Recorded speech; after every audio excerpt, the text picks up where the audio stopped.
My name is Sam. I am one of the hosts of the BTG, Bridging the Gap, with co-host Charles. Bridging the Gap, ultimately, for me personally, the importance of it, the reason why I started was, nowadays, especially in the 21st century, we are bombarded with so much information, left and right. Whatever information you want to look for online, it's there.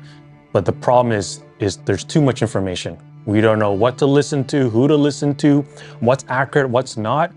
And me as a consumer, I just want the right, accurate information. But it's harder than it seems nowadays, given the amount of information that's coming at us.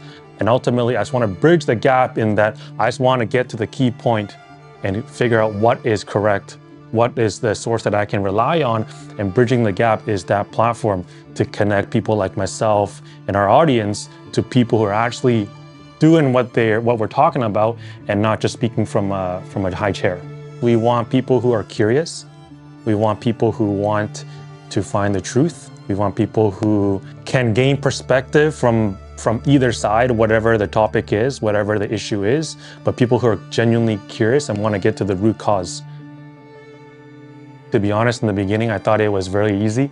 I just thought from the outside, I watched a lot of podcasts, I listened to a lot of podcasts, and I figured, hey, how hard can it be? Turn on a camera, I'll start talking, and someone post it on YouTube. So how hard could it be? I'll spend a couple hours here.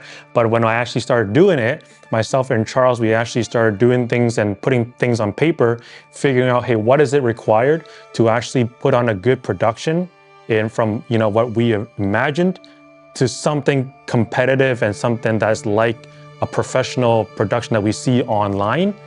Man, I realized there's actually a lot of work behind the scenes that's required.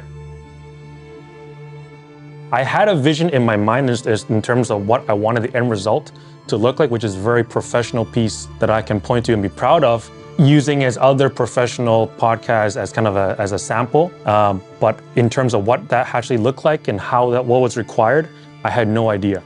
I knew there's a lot of pieces of the puzzle, and I hadn't have any of the pieces. But when I came to OHEY, they were really able to take my vision in my head and actually transfer that onto camera, transfer that into their editing, and then ultimately putting that on a screen.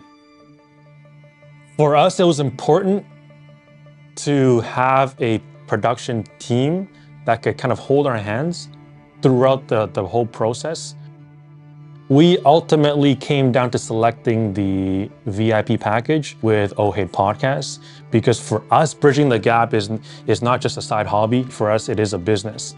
And ultimately, what we rely on heavily is the fact that we get a dedicated production manager that holds our hand from beginning to the very end, not only in terms of the production, not only in terms of the camera, editing, the lighting, but ultimately coaching us. What is it that takes us as hosts of a podcast to turn this from an amateur podcast to a professional level podcast? So prior to the day of shooting, actually starts before the actual day. So before the actual day of the shooting, our production manager is aware of what the ultimate end goal that we're trying to go for in terms of whether we have a guest, whether we're going to have special effects or certain arrangement, background, props, things like that. So a lot of the prep work actually happens before the camera starts running. And then also, of course, with the coaching before the camera starts running, which is key. And then on the day off, when we come on site, Charles and I as hosts, we come down, we sit down, everything is prepped, everything is already dialed in. All we gotta do is start talking, and that's the day. And so at the end of the day, once we're done, once the cameras are done, we let the production manager take over.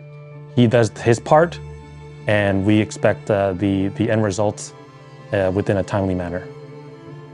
Yeah, so post-production, after the day of the shooting, he'll sit down with us and look at the past recording and what we did on the day off and figure out what worked well, what didn't work well. And from there, we can course correct. And so that ties hand in hand with the part where I said the production manager holds our hand throughout the whole process. Because honestly, there's no episode that happens perfectly from the get-go. It's just a matter of iteration until you get that perfect piece. Bridging the gap is going to be here for the long haul.